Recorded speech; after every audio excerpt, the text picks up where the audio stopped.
Databank, begin recording. This is General Straker of the World Security Service. In this briefing, I will detail the role and function of the old Skydiver class attack submarine. Skydiver was a multi-purpose class of submarine used by SHADO in the fight to protect humanity from the threat of alien invasion.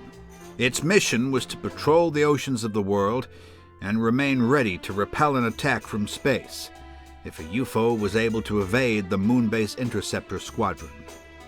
In the early 1980s, there were 4 Skydivers in operation around the globe, with 2 more under construction, and a further 4 advanced variants in the planning stages. The craft was 130 feet in length, significantly smaller than a contemporary Los Angeles-class attack submarine, but considerably more advanced. Skydiver's propulsion system consisted of twin nuclear turbines, one on either side of the craft. These turbines powered MHD accelerators, eliminating the need for conventional propellers. They provided the submarine with a maximum undersea cruising speed of 65 knots. Skydiver was also equipped to rise out of the water using the hydrofoil principle in order to perform hover cruise at a speed of 20 knots. The crew complement of a Skydiver submarine was usually 5 or 6, although the vessel could be operated with a skeleton crew of 3. Each submarine was based in a concealed sea pen at a strategically determined secure location. These pens were linked to the ocean via tunnels, and a Skydiver could return to any one of them for refueling and repairs. In the event the crew needed to perform a close-range investigation, Skydiver was equipped with a pair of sea sleighs, powerful single-person undersea maneuvering units. These units were stored aft of the conning tower and could be accessed using the main airlock on the port side of the craft. Skydiver carried a modified version of the J-90 tracking aerial, allowing communication with orbital satellites.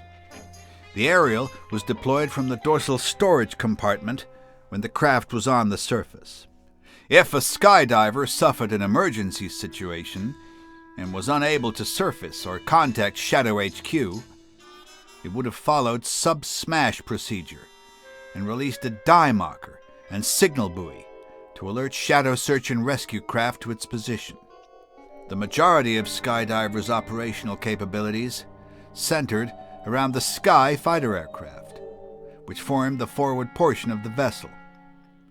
Each Sky fighter was assigned the same code number as the main craft, at that point in time numbered Sky 1 through Sky 4. When SHADO Control relayed the launch order to Skydiver, the vessel's commanding officer transferred from the control room to the Sky fighter's cockpit via a transit chute. Booster checks were carried out as the submarine adopted a 45-degree angle in the water. Once the submarine was in position, the Skyfighter's boosters were fired, and it blasted clear of the main craft, bursting out of the ocean and into the atmosphere. As the Skyfighter proceeded to operational flight level, target information was relayed from SHADO Control. Each Skyfighter was armed with 2 pairs of twin machine cannons and dual rocket launchers, with a payload of 18 rockets each. Earth's dense atmosphere impeded the rapid movement of UFOs, giving pilots a better chance of attacking them successfully. Once an enemy craft was sighted, the SHADO pilot engaged the target using the aircraft's destructive arsenal.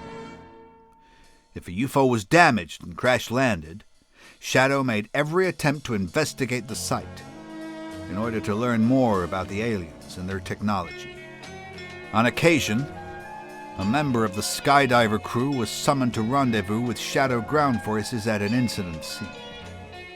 When this was the case, the crew member piloted the Skyfighter to the rendezvous site, while a relief crew member flew a replacement Skyfighter back to the main ship in order to maintain its operational effectiveness.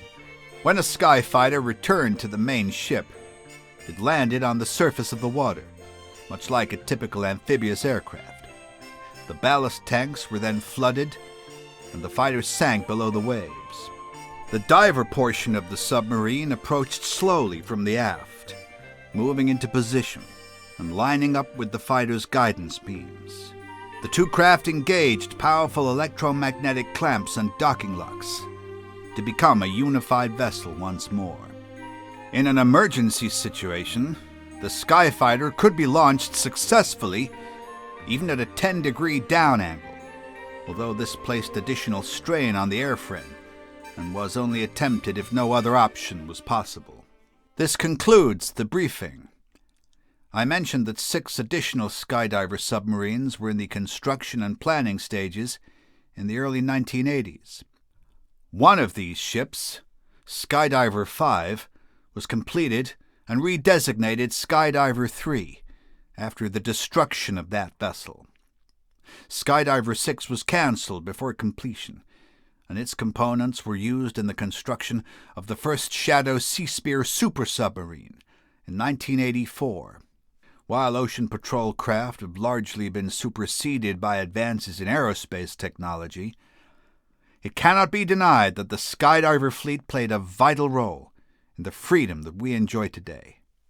Databank, cease recording.